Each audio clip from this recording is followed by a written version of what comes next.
I have an invisible illness. This is my story.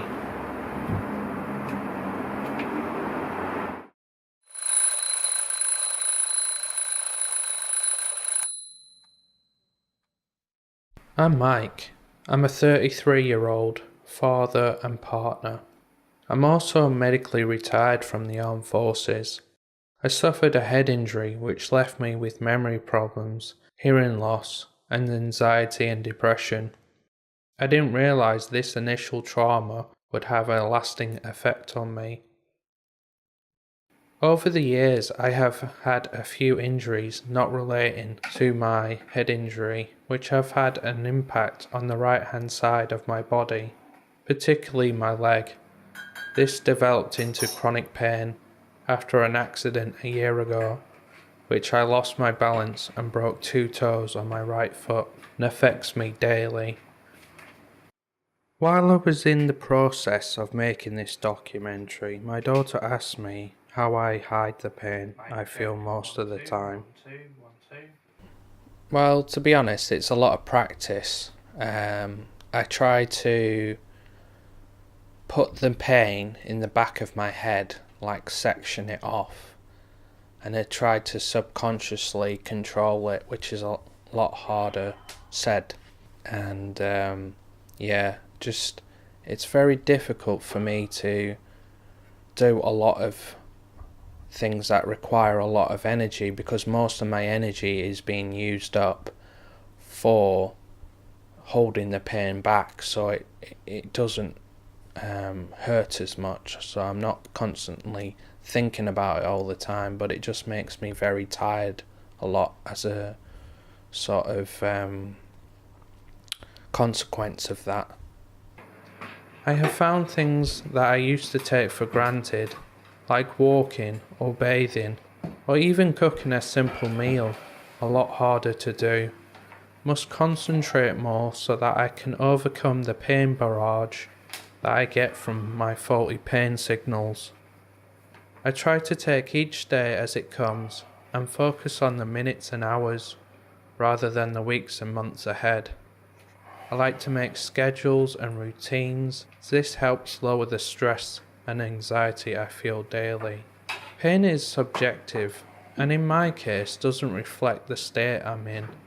Emotions have a significant impact on the amount of pain you can experience, as pain has a psychological component to it. So if I'm finding something stressful, this increases the number of pain signals that are sent to my brain, and therefore my pain is heightened. I am a full-time student at the University of Central Lancashire. I've been going to university for the last 3 years, and I found it helpful for me getting out of the house and learning a new skill set, but also to distract myself from the pain and the stress chronic pain is causing me.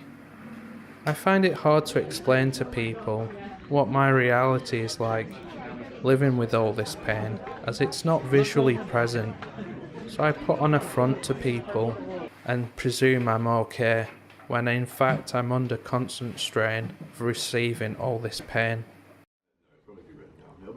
I've asked Jonathan, a lecturer, what he thinks of invisible illness and how the university can support people like me. Have you noticed anyone on campus that is like similar to myself?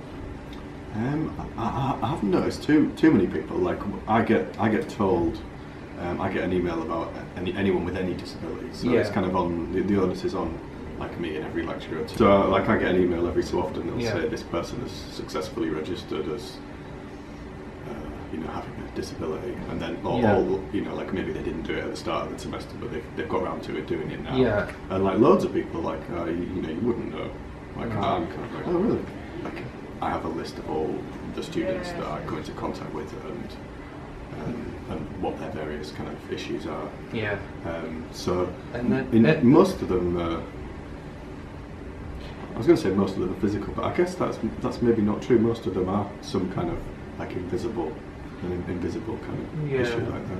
It's something that I have picked up at the university is putting more emphasis on supporting people's needs. So one of the things that is sort of being rolled out slowly is like filming every lecture. So you might have noticed there's like microphones in the ceilings in some suites, some rooms, and cameras pointing towards where the... Is that why we get some distortion? Yeah, kind of figured out how to get rid of that, but the idea is that everything will be recorded and then put onto Blackboard, and then everybody can go on, and if you didn't have a note taker and you couldn't remember something, like it's all there, you can kind of just play through it. My journey is far from over. Medical experts are at a loss. My situation isn't a straightforward diagnosis. I'm currently undergoing physio, and have been informed that I'm immune to the pain medication by experts in Bath Hospital. I've developed some secondary problems with my stomach lining and esophagus. I've had to change my diet to help reduce the acid reflux caused by some of the medications I take. I'm suffering from a lot of pain at the moment, and just wanted to end the documentary by saying that my hope is to maintain my health as best as possible, whilst also trying to have a normal life. I don't wish for people to give me sympathy from what I'm going through, but to have empathy for us living with these invisible illnesses, and for people to look at themselves and others as this kind of thing could happen to anyone at any time in their life.